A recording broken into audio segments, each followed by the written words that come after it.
ఆంధ్రప్రదేశ్ రాష్ట్రంలో మధ్యతరగతి ప్రజల సొంతింటి కలను సాకారము చేసేందుకు ప్రభుత్వం కీలక ప్రణాళికను ప్రారంభించింది. రాష్ట్రంలో గత కొన్ని సంవత్సరాలుగా స్తబ్దంగా ఉన్న ఆంధ్రప్రదేశ్ హౌసింగ్ బోర్డు ఇప్పుడు పూర్తి స్థాయిలో పునః ప్రక్షాళన అండర్ గ్రౌండ్ చేసి అత్యాధునిక వసతులతో కూడిన నూతన లేఅవుట్లను అభివృద్ధి చేయనుంది. ఈ ప్రణాళికలో ముఖ్యంగా మధ్యతరగతి మరియు తక్కువ ఆదాయ వర్గాలకు నాణ్యమైన స్థలాలను లాభాపేక్ష లేకుండా అందించడమే ముఖ్య లక్ష్యం. ప్రభుత్వ సలహాదారులు, రియల్ ఎస్టేట్ నిపుణుల సూచనల ప్రకారం ప్రతి ప్లాట్ నాణ్యత మరియు భద్రతా ప్రమాణాలకు అనుగుణంగా ఉంటుంది. రాష్ట్ర వ్యాప్తంగా ఉన్న హౌసింగ్ బోర్డు భూములను గుర్తించి వాటిని స్మార్ట్ టౌన్షిప్లుగా మార్చడానికి ప్రభుత్వం కసరత్తు చేస్తుంది. పట్టణ ప్రాంతాల సమీపంలో అన్ని రకాల మౌలిక సదుపాయాలతో కూడిన లేఅవుట్లను సృష్టించనున్నారు.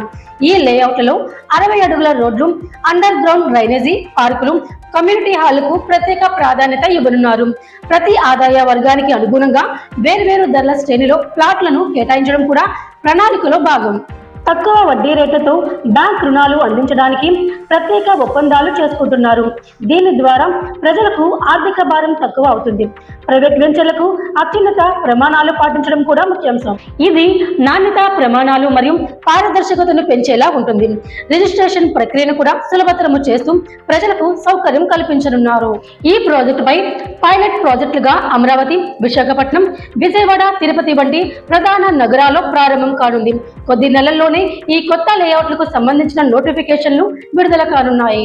మధ్యతరగతి కోసం సొంతింటి కలను సాకారం చేయడానికి ఇది ఒక పెద్ద అవకాశం. RGTV7 న్యూస్ లో మేము ఈ ప్రాజెక్ట్ పురోగతిని నిరంతరము ఫాలో అవుతూనే ఉండబోతున్నాం. ఇది RGTV7 న్యూస్. మరిన్ని తాజా విశ్లేషణాత్మక కథనాల కోసం మా ఛానల్ ను ఫాలో అవ్వండి.